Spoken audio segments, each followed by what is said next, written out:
Neste vídeo vamos fazer aqui um exercício um bocadinho mais prático, mas vamos acrescentar obviamente mais informações sobre a utilização do Eloquent ORM. Nomeadamente vamos ver como é que nós podemos eliminar todos os registros da nossa base de dados e começar do zero e como é que nós podemos inserir vários registros todos ao mesmo tempo, ok? Com alguns pormenores que nós temos aqui que esclarecer e é para isso que vai servir também este vídeo. Bom, vamos regressar aqui ao nosso projeto e como podem verificar, eu neste momento não tenho qualquer registro inserido dentro da minha tabela clientes-loja. Bom, o que acontece aqui é o seguinte, eu posso de facto inserir um registro de cada vez, mas posso inserir vários registros de cada vez. E para isso existe um método chamado clientes, insert. Okay? E este insert pode levar aqui dentro um array. Ora, esse array vai ter que conter toda a informação sobre os dados que eu quero inserir. Mas há aqui alguns pormenores que eu vos quero, para os quais eu vos quero chamar a atenção. Então eu vou criar aqui um método privado, private function, e vamos lhe chamar inserir, ok? Bom, o que é que este método vai fazer basicamente? Vai ser usado por mim para fazer outras experiências, sempre que eu tiver necessidade de limpar a minha base de dados e inserir os registros originais, ok? Então, para isto, obviamente que há aqui um parênteses que eu quero fazer, o Laravel tem um mecanismo chamado seeding, que nós iremos falar mais para a frente, e que está intimamente relacionado com estes mecanismos de criação de registros fictícios no sentido de vocês poderem ter material para trabalhar a vossa aplicação e para a testar. Nós iremos chegar lá, mas no entanto eu quero aqui convosco fazer este exercício para também evitar um pouco a vossa vontade de melhorar as vossas competências como programadores. E neste caso não é tirando partido das funcionalidades que vêm do Laravel, é criarmos aqui um mecanismo que nos vai permitir então criar utilizadores na base de dados. Então o que nós vamos fazer aqui é o seguinte, nós vamos ter que criar um conjunto de utilizadores. Vamos dizer, esta função, inclusive, é que nós vamos poder definir quantos utilizadores é que nós queremos criar. Okay? Então eu vou colocar aqui um num clientes, vamos falar sempre em termos de clientes, e vamos definir que, por defeito, se eu não disser qual é o número de clientes, ele vai adicionar 10. Então nós precisamos criar aqui algum mecanismo randómico que nos permite, então, ir definir quais são os nomes, quais são os e-mails. Bom, eu vou parar momentaneamente o vídeo para inserir aqui um conjunto de registros, para vocês não estarem a olhar para isso, e depois vou explicar exatamente o que é que eu fiz. Estamos então de regresso e basicamente o que eu fiz aqui foi criar aqui 3 coleções, neste caso 3 arrays, cada um contendo, neste caso, 6 nomes primeiros, neste caso, temos aqui também apelidos e temos aqui 3 domínios, poderíamos ter mais. O que eu vou fazer é aqui um mecanismo randómico para criar cada um dos registros. Em primeiro lugar, nós vamos colocar aqui clientes, vai ser igual a um array vazio. E agora vamos construir este array no número de vezes que for necessário. Então, ou vamos adicionar registros neste caso. Então eu vou fazer o seguinte, for i igual a 1. E enquanto o i for menor ou igual que num clientes, eu vou incrementar o i em uma volta. Okay? Vamos abrir aqui então este espaço. O que é que vai acontecer? Nós vamos criar aqui então registros randómicos. O nome vai ter um primeiro e um apelido, um primeiro nome e um apelido, e depois vamos ter o e-mail. Então eu vou colocar aqui nome, vai ser igual a quê? Vai ser igual a nomes, e vamos fazer isto desta forma. Vamos dizer que vai ser igual a nomes de um determinado valor, que vai ser igual a quê? A um número randómico entre 0 e o número total de registros que aqui existem. Então, count de nomes. Ok? E, portanto, o nome vai ser igual a isto. Nós depois, obviamente, vamos testar para verificar se isto está a funcionar tudo bem. O que vai acontecer com o apelido é exatamente a mesma coisa, só que neste caso nós não vamos ter aqui nomes, vamos ter apelidos e vamos ter também aqui os apelidos. Ora, como o nome é um conjunto de nomes e o apelido separado por um espaço, eu vou aqui agregar isto aqui em cima. Okay? E a partir do que nós temos então é a construção de um nome dentro deste ciclo que contém um nome randómico escolhido desta coleção com um espaço e um apelido escolhido desta coleção. Vamos definir aqui para o e-mail uma estratégia muito semelhante. Neste caso, eu vou copiar e colar aqui. Vamos colocar aqui o e-mail. E aqui, obviamente, vai ser e-mail, ou neste caso, domínios. Ok? Domínios. E agora, reparem o seguinte. Ok, eu tenho aqui um pequeno problema. É que eu tenho aqui o nome, mas não o consegui guardar, neste caso, para o poder utilizar aqui. Então eu tenho a capacidade já de escolher um domínio, mas não utilizar o nome da pessoa como eu quero. Então vamos fazer o seguinte, vamos desdobrar isto que aqui está em nome. Vamos desdobrar aqui também em apelido.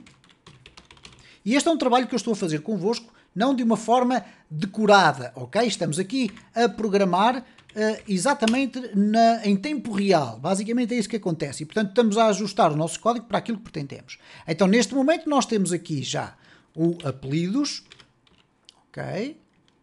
Vamos ter aqui o apelidos e, portanto, temos o nome, temos o apelido, temos o e-mail. Ora, o e-mail vai ter aqui mais qualquer coisa. Porquê? O e-mail vai ser o conjunto de quê? Do nome que foi sorteado, mais um underscore, mais o apelido. Já por isso eu coloquei os nomes e os apelidos todos em letras minúsculas, ok? E depois, obviamente, vai ser agregado com o domínio. Então, se nós tivermos, por exemplo, um João underscore Silva e depois o gmail.com, ok? É isto que está a acontecer aqui. Então já temos aqui o nome e o apelido e temos o e-mail. Como é que nós vamos fazer para adicionar aos clientes? Vamos fazer um array push. Vamos dizer que queremos adicionar aos clientes um novo array. Então vamos aqui criar esse array.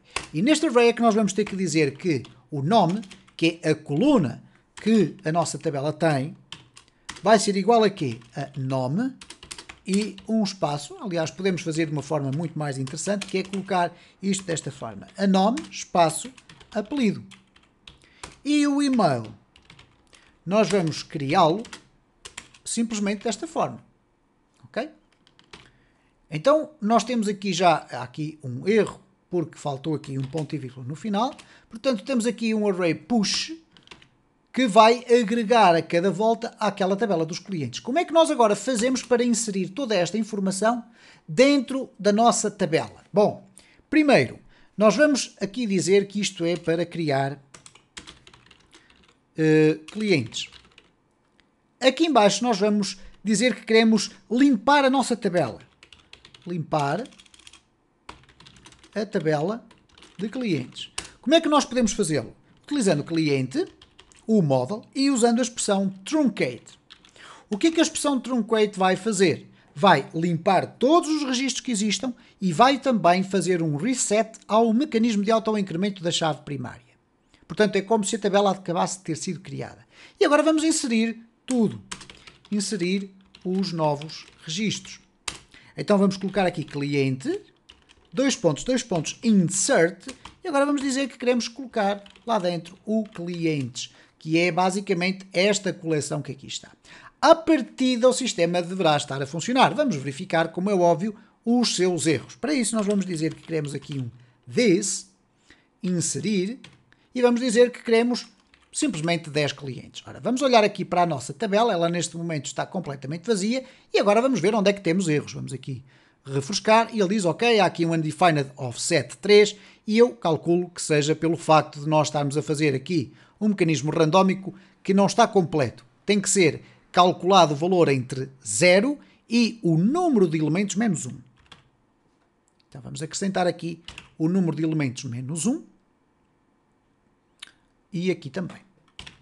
Vamos testar novamente, vamos aqui refrescar e aparentemente já não temos erros. Vamos verificar o que é que aconteceu aqui na nossa base de dados, na nossa tabela, e como vocês podem observar aqui, como é óbvio, poderão aparecer nomes repetidos, como é o caso do Ana Silva, porque nós não fizemos sequer essa lógica, mas já temos aqui o preenchimento dos dados. Há, contudo, aqui um pormenor que nós temos que ter atenção, é que usar um mecanismo deste tipo, e atenção que estamos a utilizar uma função chamada insert, que faz parte do próprio sistema do Eloquent ORM, o que é facto é que, estranhamente, este insert esquece-se dos campos created at e o updated at. ok? Como podem verificar, eles vieram nulos. Então o que é que nós temos que fazer para que esses campos possam também ser inseridos? Nós temos que explicitamente aqui dizer que queremos que o created@ seja igual à data atual, e por isso temos o date, mas com um determinado formato, que é sempre um Y maiúsculo, com um traço, um M e um D. O que é que isto significa? O ano com 4 dígitos. Se fosse um Y minúsculo, ficava o ano apenas com 2 dígitos, era 2020, passava a ser 20, assim fica 2020. Este é o mês, este é o dia, com lead zeros. Portanto, o mês de janeiro ficará 01 e o dia 8 ficará 08. Depois vai ter um espaço, um H maiúsculo, que é o horário das 0 às 23 horas, ok? Também com lead zeros. O I dos segundos, ou melhor, o I dos minutos e o S dos segundos. Porquê que é um I e não é um M? Porque o M já está designado ali para o mês. Eu estava aqui a retirar o D, mas cá está. Ano, mês, dia, hora, minuto, segundo. Então, se eu tiver isto, eu vou agora poder replicar, criar aqui um updated@ e dizer exatamente a mesma hora. Ok? Então, se nós agora formos refrescar aqui, obviamente que foi limpa novamente a nossa base de dados, foram reinseridos os registros, mas desta feita já vem aqui com o created@ e o updated@. Obviamente que o deleted fica vazio para que nós possamos depois usar o sistema de soft deleted. Lembrando que no vídeo anterior desta série já tínhamos definido nas características do nosso model a possibilidade de usarmos soft deleted. E então com este vídeo eu quis apenas fazer aqui um exercício convosco. Eu espero que vocês tenham percebido de facto qual foi esta dinâmica que eu aqui fiz. Obviamente volto a sublinhar que o Laravel tem um sistema de seeding que está relacionado com esta questão de populacionar as nossas tabelas, isto é, introduzir dados e registros para que possamos ter matéria para podermos testar a nossa aplicação. Lá chegaremos a seu tempo e ver quais são as funcionalidades que temos à nossa disposição para fazer este tipo de registros, mas este é um mecanismo que nós podemos facilmente utilizar, que não só resolve o nosso problema e, acima de tudo, também nos permite testar um bocadinho os nossos conhecimentos de PHP.